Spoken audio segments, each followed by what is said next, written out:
안녕하세요, 친구들. 오늘도 웬즈데이 파이블 클래스에 오신 우리 아동부 친구들 환영합니다. 우리 지난주일 무슨 주일이었나요? 그렇죠. 부활주일이었어요. 예수님이 다시 살아나신 기쁜 날이죠. 우리 지난주에 선생님들이 우리에게 들려주신 사울의 이야기 잘 보았나요? 잠깐 떠올려 볼까요? 사울이 예수 믿는 사람들을 잡으러 다메섹으로 가던 중 누구를 만났죠? 맞아요. 부활하신 예수님을 만났어요. 그래서 그 부활하신 예수님을 직접 만난 사울은 어떻게 됐어요? 예수를 믿는 사람을 괴롭히던 사울이 예수님의 부활을 증언하고 다니는 예수님의 증인으로 바뀌었어요. 친구들, 그러면 부활이 무엇일까요? 예수님께서 죽은 나사로를 다시 살리신 이야기 기억나나요? 나사로도 다시 살아났고 예수님도 다시 살아나셨는데? 그런데 이 둘은 완전히 달라요. 나사로는 예수님이 살리셨지만 이것은 부활이 아니에요. 왜일까요? 나사로가 다시 살아나긴 했지만 결국 다시 죽었어요.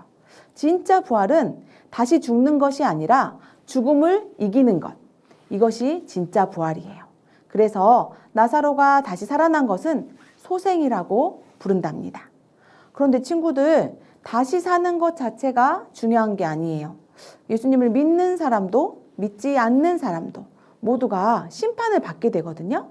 이때 예수님을 믿지 않는 사람은 내가 지은 죄로 심판을 받고 영원한 벌을 받게 되지만, 예수님을 믿는 사람들은 예수님이 우리를 위해 행한 그 의를 우리가 덧입어서 우리는 의인으로 칭함을 받게 돼요.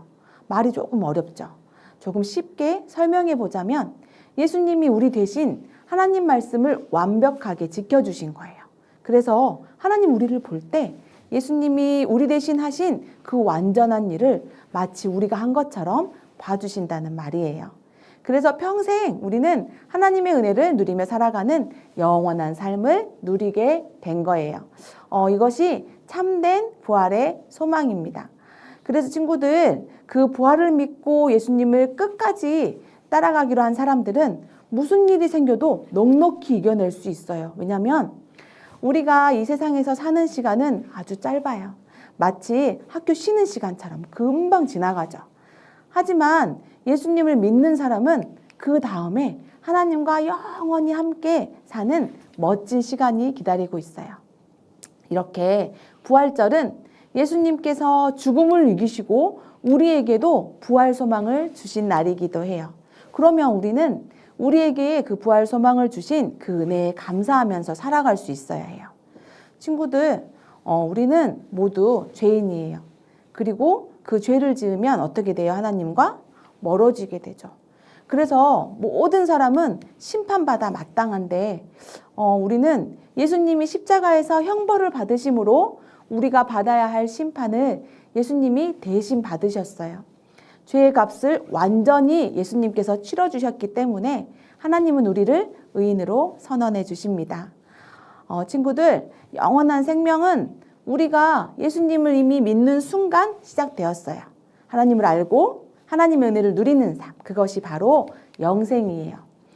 예수님 십자가에 못 박혀 돌아가셨지만 약속하신 대로 우리 며칠 만에? 3일 만에 죽음을 이기시고 다시 살아나셨어요. 사울은 부활의 예수님을 만나 예수님의 증인으로 거듭났고, 또 예수님의 부활을 처음으로 목격한 막달라 마리아는 예수님이 말씀하신 대로 제자들에게 부활의 기쁜 소식을 전하는 예수님의 증인이 되었어요. 우리 친구들도 사울과 막달라 마리아처럼 부활의 증인으로 살아가는 우리 친구들 되기를 소망해요. 그런데 우리가 이렇게 부활의 증인으로 살아가려면 부활이 무엇인지 제대로 알고 그 부활의 소식을 전하는 우리 친구들이 되었으면 좋겠어요. 단순히 우리 예수님 부활하셨구나가 아니고 참된 부활의 의미를 제대로 알고 부활하신 주님을 믿는 우리가 어떤 것에 의미를 두어야 하는지 제대로 알고 기쁨으로 부활의 소식을 전하며 살아가는 우리 친구들이 되기를 주님의 이름으로 소망합니다. 우리 다 같이 기도할게요. 하나님, 우리도 그 부활하신 예수님을 만나기를 원합니다. 그리고 참된 부활의 의미를 알고 부활의 예수님을 전하는 우리가 될 수 있도록 우리와 함께 해주세요. 살아계셔서 역사하시는 우리 주 예수 그리스도 이름으로 기도드렸습니다. 아멘.